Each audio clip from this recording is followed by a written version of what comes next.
जय हिंद, वंदे मातरम। दोस्तों स्वागत करता हूं आप सभी का आपके अपने परिवार दीक्षित एजुकेशन अड्डा पर। दोस्तों एक बार फिर हाजिर हो चुका हूं लेकर आप सभी के लिए एकदम ब्रह्मास्त्र वाली क्लास है। आज 6 फरवरी की शिफ्टों में आपसे क्या क्या पूछा गया और आने वाली शिफ्टों में आपसे क्या क्या पूछा जा सकता है, सारी सवालों के ऊपर आज हम चर्चा करने वाले हैं। आज की शिफ्ट बहुत ही सरल शिफ्ट रही है, बहुत ही महत्वपूर्ण सवाल आपसे पूछे गए हैं।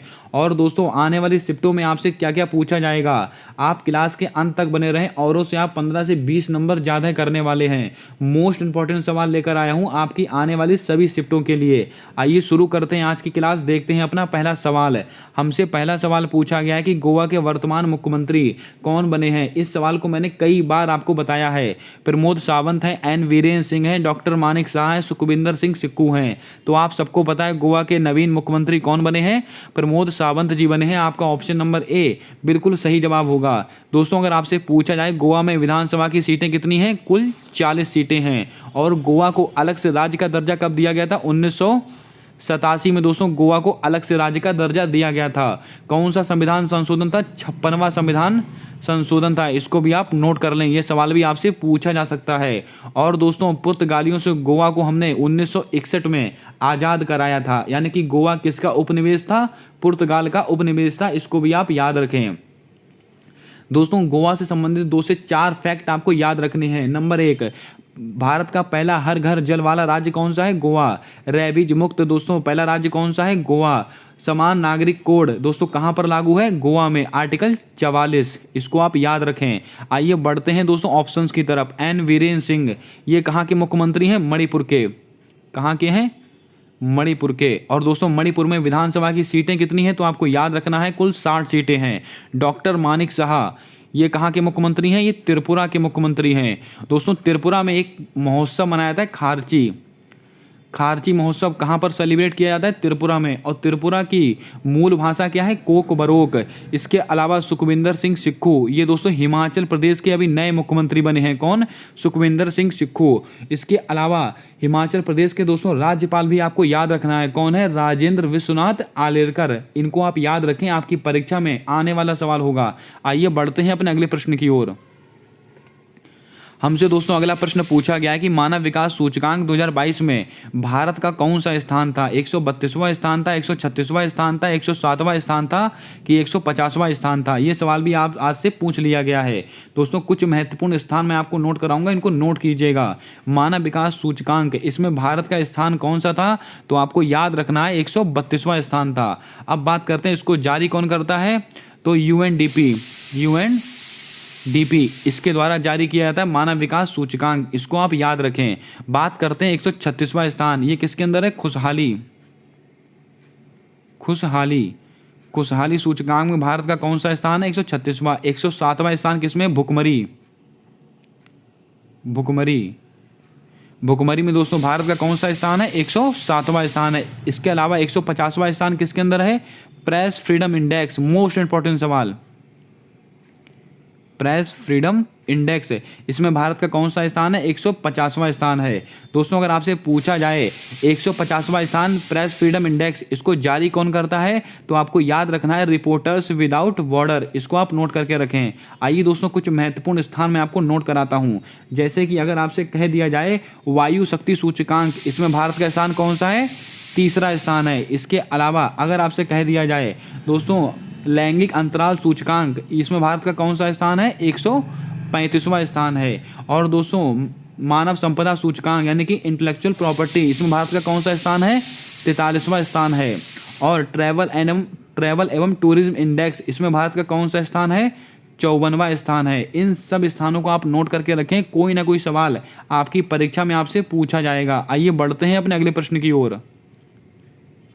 हमसे दोस्तों अगला प्रश्न कहा गया कि इंटेलिजेंस ब्यूरो आईबी के वर्तमान निदेशक कौन बने हैं। दोस्तों आप कल की क्लास उठाकर देखिएगा, यह सवाल मैंने आपको कल ही बताया है और आज आपकी परीक्षा में हूबहू सवाल आपसे पूछा गया है। गिरधर अरमाने बने हैं, अजीत कुमार डोभाल बने हैं, तपन कुमार डेका बने हैं, सुरेश एन पटेल बने हैं। क्या होगा आपका सही जवाब, जल्दी से बताएं। दोस्तों इंटेलिजेंस ब्यूरो यानी कि आईबी इसके वर्तमान निदेशक कौन बने हैं, तो आपको याद रखना है तपन कुमार डेका। आपका ऑप्शन नंबर सी बिल्कुल सही जवाब होगा। और यह सवाल मैंने कल आपको नोट कराया था। गिरधर अरमाने मोस्ट इंपॉर्टेंट सवाल होगा आपकी परीक्षा के लिए। ये कौन बने हैं, रक्षा सचिव हैं ये। रक्षा सचिव। वर्तमान में दोस्तों रक्षा सचिव किसको नियुक्त किया गया, तो आप कहेंगे गिरधर अरमाने को।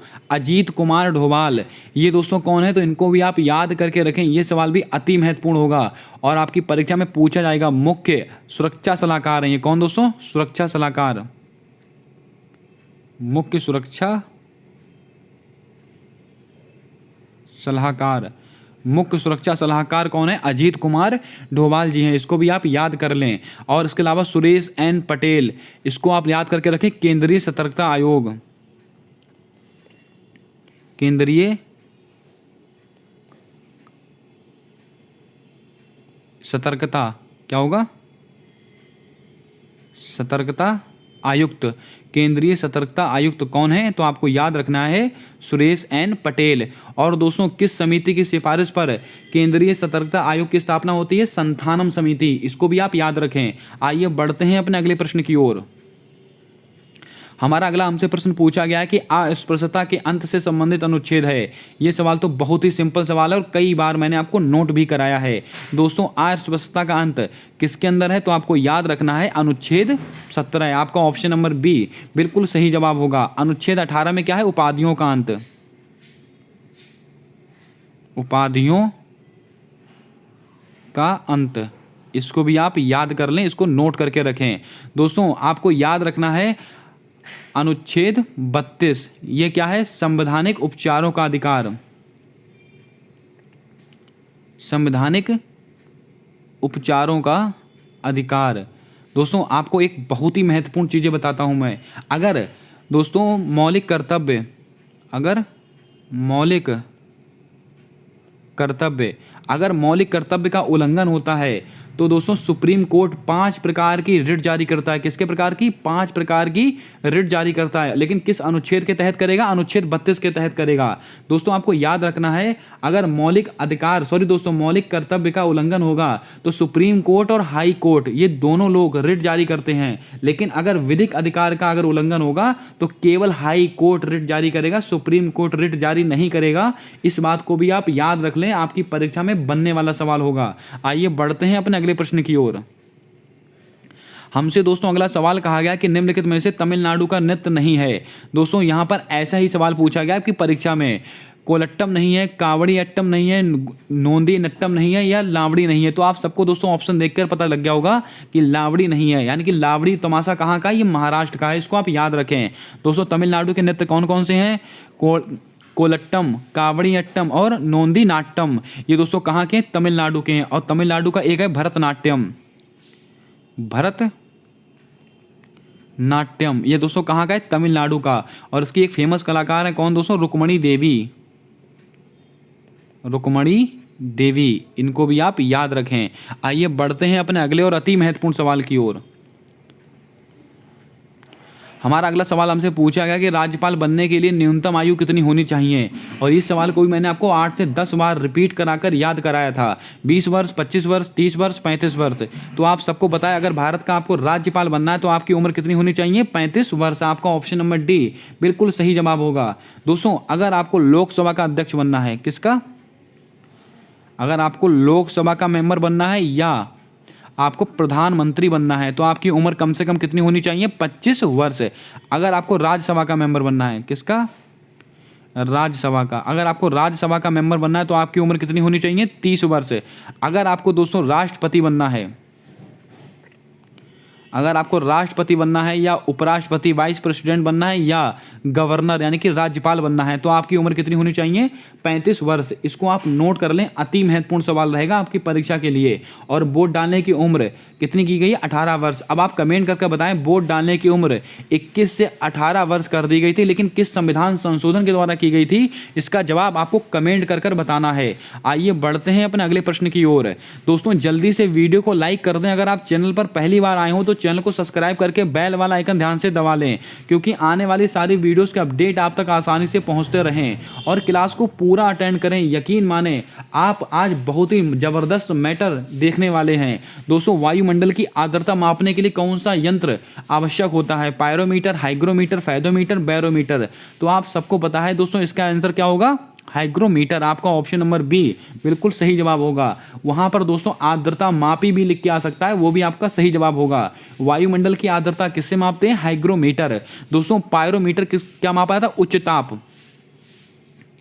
उच्च ताप, अगर आपसे कह दिया जाए किसी दूर स्थित वस्तु का उच्च ताप मापने के लिए किसका इस्तेमाल करते हैं? पायरोमीटर। दोस्तों फायदोमीटर को क्या मापते हैं? गहराई मापते हैं। फायदोमीटर के द्वारा दोस्तों गहराई मापी जाती है। इसके अलावा बैरोमीटर के द्वारा क्या मापते हैं? वायुमंडलीय दाब। वायुमंडलीय दाब ये दोस्तों बैरोमीटर के द्वारा मापा जाता है। दोस्तों आपको याद होगा डॉप्सन, इसके द्वारा दोस्तों क्या मापते हैं? ओजोन परत की सांद्रता को मापते हैं, उसकी मोटाई को मापते हैं डॉप्सन के द्वारा। इसको भी आप याद रखें। दोस्तों कमेंट करके बताएं अल्टीमीटर। अल्टीमीटर इसके द्वारा क्या मापा जाता है? इसका जवाब आपको कमेंट कर कर बताना है। जितने सवाल दोस्तों मैं आपको दे रहा हूं कमेंट करने के लिए, सारे सवाल आपको लाइन से उनके उत्तर कमेंट करने हैं। आपकी खोपड़ी में सेट होने चाहिए सारे के सारे सवाल। आइए बढ़ते हैं अपने अगले प्रश्न की ओर। हमसे अगला प्रश्न पूछा गया कि 5वीं पंचवर्षीय योजना का उद्देश्य क्या था? लगाइएगा स्टार। आपकी परीक्षा के लिए यहां से मैं आपको बहुत ही महत्वपूर्ण सवाल बताने वाला हूं। दोस्तों तीव्र धारणीय और अधिक समावेशी विकास, गरीबी निवारण और आत्मनिर्भरता, मानव संसाधन का विकास और आर्थिक विकास एवं आत्मनिर्भरता की प्राप्ति। क्या होगा आपका सही जवाब? जल्दी से बताएं।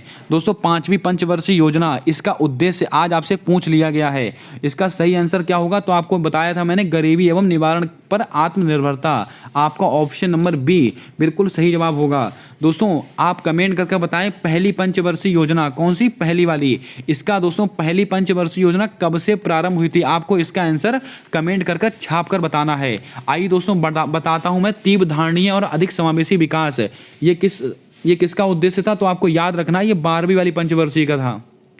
किसका? 12वीं वाली पंचवर्षीय योजना का उद्देश्य क्या था? तीव्र धारणीय और अधिक समावेशी विकास। और 12वीं पंचवर्षीय योजना कब की है? 2012 से 2017। इसको भी आप नोट करके रखें। और दोस्तों गरीबी निवारण एवं आत्मनिर्भरता ये किसकी है? 5वीं है। लेकिन दोस्तों 5वीं वाली इसका वर्ष भी आपको याद होना चाहिए, 1974। 1974 से 1978। इसको भी आप नोट कर लें। मानव संसाधन का विकास ये दोस्तों किसका है? जल्दी से कमेंट करके बताएं। ये सवाल भी महत्वपूर्ण रहेगा आपकी परीक्षा के लिए।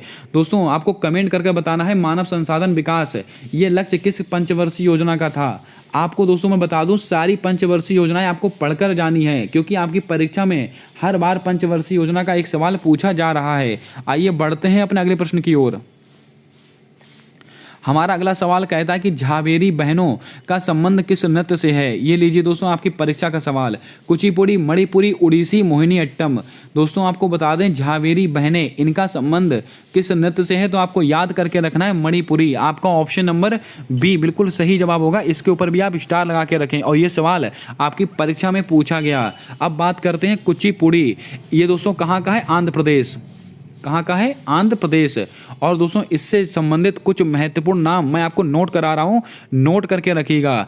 अगर आपसे कहा जाए राजा रेड्डी, राजा रेड्डी इनका संबंध किससे है? ये तो आपको याद रखना है कुचिपुड़ी से है। इसके अलावा लक्ष्मी नारायण,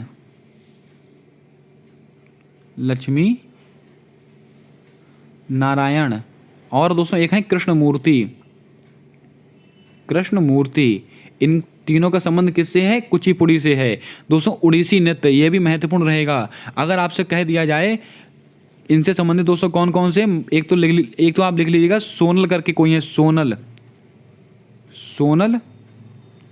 मान सिंह। सोनल मान सिंह इनका संबंध किससे है? तो आप कहेंगे उड़ीसी नृत्य से है। इसके अलावा दोस्तों काली चंद करके एक हैं, काली चंद, इनका संबंध किससे है? ये भी उड़ीसी से ही संबंधित हैं। अब बात करते हैं मोहिनी अट्टम। तो मोहिनी अट्टम से दोस्तों आप 2 से 3 नाम आप याद रखेंगे, जैसे कि हेमा मालिनी हो गई, श्री देवी हो गई, काला देवी हो गई। ये इन सबका संबंध किससे है? मोहिनी अट्टम से। अब आप दोस्तों कमेंट करके बताएंगे मोहिनी अट्टम कहाँ का क्लासिकल नृत्य है? इसका जवाब आपको कमेंट कर बताना है। आइए बढ़ते हैं अपने अगले प्रश्न की ओर। हमारा अगला प्रश्न हमसे पूछा गया कि एशियाई खेल 2018 उद्घाटन समारोह में ध्वजवाहक कौन थे, यानी कि एशियाई खेल 2018 में हुए थे उसके उद्घाटन समारोह के ध्वजवाहक कौन थे, ये आपसे पूछा गया है। नीरज चोपड़ा है, रानी रामपाल है, निखत जरीन है, शरत कमल है। तो आपको याद करके रखना है एशियाई खेल 2018 उद्घाटन समारोह में ध्वजवाहक कौन थे, नीरज चोपड़ा। आपका ऑप्शन नंबर ए बिल्कुल सही जवाब होगा। अगर आपसे समापन कार्यक्रम में पूछा था तो रानी रामपाल, समापन कार्यक्रम में कौन थी, रानी रामपाल। दोस्तों बात करते हैं निखत जरीन और शरत कमल, इन दोनों का नाम आप रट के जाइएगा, आपकी परीक्षा के लिए मोस्ट इंपॉर्टेंट रहेंगे। कॉमनवेल्थ गेम में दोस्तों जो समापन कार्यक्रम था, कॉमनवेल्थ गेम में समापन कार्यक्रम के ध्वजवाहक कौन थे, निखत जरीन और शरत कमल। और निखत जरीन का संबंध किससे, बॉक्सिंग से संबंधित हैं, और शरत कमल का संबंध किससे है, तो आपको याद रखना ये टेबल टेनिस से संबंधित हैं। और 2022 का दोस्तों मेजर ध्यानचंद खेल रत्न पुरस्कार किसको मिला है, शरत कमल को मिला है, इसको आप याद रखें। आइए बढ़ते हैं अपने अगले प्रश्न की ओर। दोस्तों हमसे अगला प्रश्न कहा गया कि मेघालय में सर्वाधिक वर्षा किस पहाड़ी के नीचे होती है। आप दोस्तों वीडियो उठाकर देखिएगा प्रीवियस ईयर वाली, मैंने आपको कितनी बार ये सवाल नोट कराया है। गारो खासी जयंतियाँ उपरोक्त सभी तो आप सबको पता है। मेघालय में दोस्तों मानसराम चेरापूंजी में सर्वाधिक वर्षा होती है, और दोस्तों किस पहाड़ी के नीचे होती, खासी पहाड़ी के नीचे होती है। आपका ऑप्शन नंबर बी बिल्कुल सही जवाब होगा। मेघालय, इसकी राजधानी क्या है, शिलोंग। और दोस्तों शिलोंग, यहाँ पर एक फेस्टिवल मनाया था चेरी ब्लॉसम फेस्टिवल कहाँ पर सेलिब्रेट किया था, शिलोंग। और दोस्तों यहाँ पर एक लिविंग रूट ब्रिज,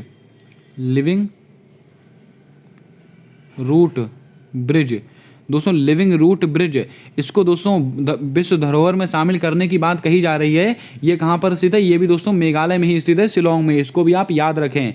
आइए बढ़ते हैं अपने अगले प्रश्न की ओर। दोस्तों कमेंट करके बताएं मेघालय के वर्तमान में राज्यपाल कौन है, इसका जवाब आपको कमेंट कर बताना है। और इसके मुख्यमंत्री कौन है, कॉनराड संगमा। इसके दोस्तों कौन है, तो आपको याद रखना है ये मुख्यमंत्री हैं। इसके दोस्तों राज्यपाल कौन है, तो इनको आप नोट कर लें, बीडी मिश्रा हैं। और दोस्तों इनको अतिरिक्त प्रभार मिला है। वैसे ये कहाँ के हैं, तो आपको याद रखना है बीडी मिश्रा ये असम के हैं। कहाँ के, ये दोस्तों बीडी मिश्रा कहाँ के हैं, अरुणाचल प्रदेश के हैं, लेकिन इनको दोस्तों मेघालय का अतिरिक्त प्रभार सौंपा गया है। आइए बढ़ते हैं अपने अगले प्रश्न की ओर। हमसे दोस्तों सवाल पूछा गया उत्तर प्रदेश के वर्तमान मुख्यमंत्री कौन बने हैं। दोस्तों इस सवाल को दोस्तों बच्चों ने भेजा है, अब पक्का नहीं है कि ये पूछा गया कि नहीं, लेकिन मोस्ट इंपॉर्टेंट सवाल रहेगा। इनसे संबंधित क्या आपसे पूछा जा सकता है उसके ऊपर हम चर्चा करेंगे। उत्तर प्रदेश के वर्तमान मुख्यमंत्री कौन है, तो आप सबको पता है योगी आदित्यनाथ जी हैं। आपका ऑप्शन नंबर ए बिल्कुल सही जवाब होगा। और यहाँ की विधानसभा की सीटें कितनी हैं, 403 विधानसभा की सीटें हैं, इसको भी आप याद रखें। लोकसभा में कितनी सीटें हैं, 80। अब दोस्तों बात करते हैं जगमोहन रेड्डी, ये कहाँ के मुख्यमंत्री हैं, तो इसको आप नोट कर लें। जगमोहन रेड्डी जी कहाँ के हैं, आंध्र प्रदेश।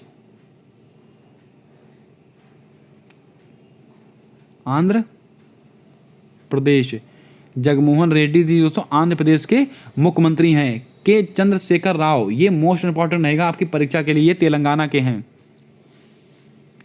ये कहाँ के हैं, तेलंगाना के हैं। और प्रेम सिंह तवांग, ये दोस्तों कहाँ के हैं, तो आपको याद रखना है सिक्किम के हैं, सिक्किम, इनको आप याद रखें। दोस्तों योगी आदित्यनाथ जी कहाँ के हैं, उत्तर प्रदेश के हैं। जगमोहन रेड्डी कहाँ के हैं, ये आंध्र प्रदेश के मुख्यमंत्री हैं। और के चंद्रशेखर राव कहाँ के हैं, तो आपको याद रखना है तेलंगाना के हैं। प्रेम सिंह तमांग कहाँ के हैं, सिक्किम के हैं। आइए बढ़ते हैं अपने अगले प्रश्न की ओर।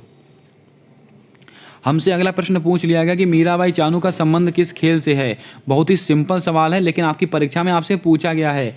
आज की शिफ्ट सभी शिफ्टों से बहुत ही सिंपल शिफ्ट रही है। और दोस्तों मीराबाई चानू, इनका संबंध किस खेल से है, तो आपको पता है वेट लिफ्टिंग से संबंधित हैं। इन्होंने भारत देश को 49 किलोग्राम की कैटेगरी में कॉमनवेल्थ गेम में कौन सा मेडल दिलाया है, गोल्ड मेडल दिलाया है, आपको याद रखना है। टेबल टेनिस, बहुत ही महत्वपूर्ण सवाल, क्या है, शरत कमल, इनका संबंध किससे है, टेबल टेनिस से है। बैडमिंटन, तो आपको याद रखना लक्ष्य सेन और पीवी संधू, इनका संबंध किससे है, लक्ष्य सेन। ट्रिपल जंप, इसको आप मोस्ट इंपॉर्टेंट में याद करें, एल्डोल पॉल, इनका संबंध किससे? ट्रिपल जंप, क्योंकि इन्होंने कॉमनवेल्थ गेम के अंदर भारत को गोल्ड मेडल दिलाया है। आइए बढ़ते हैं अपने अगले प्रश्न की ओर। हमसे अगला सवाल पूछ लिया गया कि मैरी कॉम का संबंध किस राज्य से है? आंध्र प्रदेश, मणिपुर, असम, कर्नाटक। ये सवाल भी हमसे पूछा गया है। तो आप सबको पता है मैरी कॉम, इनका संबंध किससे है? तो आपको याद रखना है मणिपुर से। आपका ऑप्शन नंबर बी बिल्कुल सही जवाब होगा। मैरी कॉम का संबंध है मणिपुर से। और दोस्तों आंध्र प्रदेश, कर्णम मल्लेश्वरी, कर्णम मल्लेश्वरी, कर्णम मल्लेश्वरी का संबंध किससे? आंध्र प्रदेश से है। मणिपुर से दोस्तों मीराबाई चानू भी हैं, मीराबाई चानू भी हैं। इसके अलावा असम से कौन है? लवलीना, लवलीना बोरगोहान, लवलीना बोरगोहान दोस्तों ये कहाँ से हैं? तो आपको याद रखना है ये असम से हैं। इन सब सवालों को आपकी परीक्षा में आपसे पूछा गया प्रश्न है। आइए दोस्तों बढ़ते हैं अपने अगले प्रश्न की ओर। दोस्तों हमसे अगला सवाल कहा गया कि भारत में हरित क्रांति का जनक कौन है? इस सवाल को भी मैंने आपको कई बार नोट कराया था। नॉर्मन बोरलॉग है, एम एस स्वामीनाथन है, अर्नेस्ट हैकल है, ए जी टेंसले हैं। तो आप सबको पता है भारत में हरित क्रांति का जनक किसको कहा जाता है? एम एस स्वामीनाथन जी को कहा जाता है। आपका ऑप्शन नंबर बी बिल्कुल सही जवाब होगा। अगर आपसे प्रश्न में कह दिया जाता है विश्व में हरित क्रांति के जनक कौन है, तो आप कहते हैं नॉर्मन बोरलॉग। ये दोस्तों विश्व में हैं। और भारत में कौन है? तो आपको याद रखना एम एस स्वामीनाथन है। अर्नेस्ट हैकल, इन्होंने क्या किया है? इकोलॉजी, इकोलॉजी शब्द का दोस्तों प्रतिपादक कौन है? अर्नेस्ट हैकल। और इकोसिस्टम, इकोसिस्टम, इकोसिस्टम शब्द किसने दिया है? तो आप कहेंगे ए जी टेंसले। इन दोनों को भी आप याद रखें, आपसे पूछा जा सकता है ये सवाल। हरित क्रांति यानी कि पहली वाली हरित क्रांति कब शुरू हुई थी? इसका जवाब आपको कमेंट कर कर बताना है। आइए बढ़ते हैं अपने अगले प्रश्न की ओर। हमसे अगला प्रश्न पूछा गया कि मौलिक अधिकार की अवधारणा किस देश से ली गई है? बहुत ही सिंपल सवाल है, आज आपकी परीक्षा में पूछा गया है। आयरलैंड, रूस, अमेरिका, दक्षिण अफ्रीका। दोस्तों आपको सबको पता है मौलिक अधिकार कहाँ से लिए गए? अमेरिका से लिए गए हैं। अधिकार कार किसके पास होती है? अमीर लोगों के पास होती है, यानी कि अमेरिका। इसको आप ऐसे याद कर सकते हैं। दोस्तों अगर आपसे कह दिया जाए राष्ट्रपति पर महाभियोग, राष्ट्रपति पर जो महाभियोग की प्रक्रिया होती है वो कहाँ से ली गई है? वो भी अमेरिका से ही ली गई है। बात करते हैं आयरलैंड, यहाँ से क्या लिए गए हैं? DPSP यानी कि नीति निर्देशक तत्व, ये कहाँ से लिए गए? आयरलैंड। रूस से क्या लिया गया? मौलिक कर्तव्य, ये कहाँ से लिए गए? रूस से लिए गए। दक्षिण अफ्रीका से क्या लिए गए? संविधान संशोधन, संविधान संशोधन दोस्तों कहाँ से लिएगा? दक्षिण अफ्रीका से। दोस्तों इसको याद करने की बहुत ही लल्लन टॉप ट्रिक मैं आपको बताता हूँ। अगर आपसे पूछ लिया जाए मौलिक कर्तव्य, दोस्तों जिसको अपना कर्तव्य निभाना पड़ता है वो हमेशा इंसान रूठ जाता है। दोस्तों मौलिक अधिकार कार किसके पास होगी? अमीर आदमी के पास होगी। संविधान संशोधन, दोस्तों जो चीज़ फ्री की मिल जाती उसकी कदर नहीं रहती, उसमें संशोधन कराना ही पड़ता है। इसको आप ऐसे याद कर सकते हैं। आइए बढ़ते हैं अपने अगले प्रश्न की ओर। हमसे अगला सवाल कहा गया कि असहयोग आंदोलन किस वर्ष प्रारंभ हुआ था? बहुत ही सिंपल सवाल है दोस्तों। असहयोग आंदोलन कब प्रारंभ हुआ था? तो आप सबको पता है वर्ष 1920 में प्रारंभ हुआ था। महात्मा गांधी जी के द्वारा इसको शुरू किया गया था। बात करते हैं 1919, इसको क्या हुआ था? तो आपको याद रखना है रोलैक्ट एक्ट, ये कब का है? 1919 का है। और दोस्तों जलियांवाला बाग हत्याकांड कब का है? 13 अप्रैल 1919 का है। इसको भी आप नोट कर लें। रोलैक्ट एक्ट, ना अपील ना दलील का कानून किसको कहते हैं? 1919। और दोस्तों इसी में क्या आया था? मॉन्टेग्यू चेम्सफोर्ड अधिनियम कब का है? ये भी 1919 का ही है। इसको भी आप याद रखें। 1923 इसमें क्या हुआ था? स्वराज पार्टी की स्थापना, स्वराज पार्टी इसकी स्थापना कब हुई थी? 1923। किसने की थी? चित्तरंजन दास और मोतीलाल नेहरू। CR दास और मोतीलाल नेहरू, यानी कि चित्तरंजन दास और मोतीलाल नेहरू ने की थी किसकी? स्वराज पार्टी की स्थापना। 1924 इसमें क्या होता? बेलगांव अधिवेशन, बेलगांव अधिवेशन किसके द्वारा? तो आपको याद रखना है महात्मा गांधी जी ने इसकी अध्यक्षता की थी। इसको भी आप याद करके रखें। अब आप कमेंट करके बताएं लाहौर अधिवेशन, इसमें दोस्तों इसकी अध्यक्षता किसके द्वारा की गई थी? इसका जवाब आपको कमेंट कर बताना है। आइए बढ़ते हैं अपने अगले प्रश्न की ओर। हमसे अगला प्रश्न पूछा गया कि भारत जोड़ो यात्रा 2022 में किसने प्रारंभ की। बहुत ही सिंपल सवाल है, आप सबको पता है, राहुल गांधी जी के द्वारा शुरू की गई है। आपका ऑप्शन नंबर बी बिल्कुल सही जवाब होगा। दोस्तों यहां पर एक नाम है भगवंत मान, ये कहां के मुख्यमंत्री हैं, पंजाब के। ये दोस्तों पंजाब के मुख्यमंत्री हैं। पंजाब में विधानसभा की सीटें कितनी है, 117। और दोस्तों यहाँ का एक गतका यहाँ का दोस्तों मार्शल आर्ट क्या है, गतका। इसको दोस्तों नृत्य की श्रेणी में किन्होंने डाल दिया, भगवंत मान जी ने डाल दिया है। और एक विधायक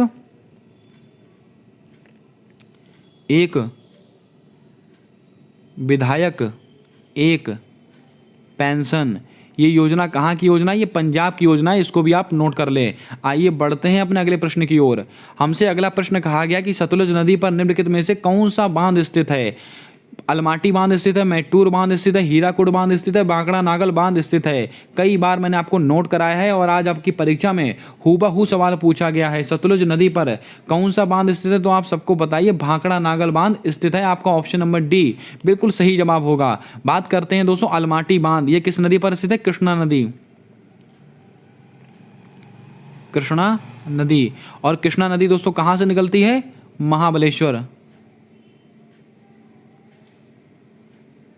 महाबलेश्वर की पहाड़ी से निकलती कृष्णा नदी। मैटूर बांध ये किस नदी पर स्थित है, कावेरी नदी। और कावेरी नदी दोस्तों कहां से निकलती है, एक कोडागू जिले से निकलती है, इसको भी आप याद रखें। हीराकुड बांध ये किस नदी पर स्थित है, महानदी, इसको भी आप याद रखें। बात करते हैं दोस्तों, अगर आपसे पूछ लिया जाता इडुक्की बांध ये किस नदी पर स्थित है, पेरियार नदी पर स्थित है। धुआंधार जलप्रपात ये किस नदी पर स्थित है, इसका जवाब आपको कमेंट कर बताना है। आइए बढ़ते हैं आज के अगले और अंतिम सवाल की ओर। दोस्तों हमसे सवाल पूछा गया था कि नीति आयोग की फुल फॉर्म आपसे पूछी गई है। तो दोस्तों मैं आपको नीति आयोग की फुल फॉर्म बता देता हूँ क्या होती है। आपको याद रखना है, राष्ट्रीय संस्था योजना आयोग। क्या होगा दोस्तों, राष्ट्रीय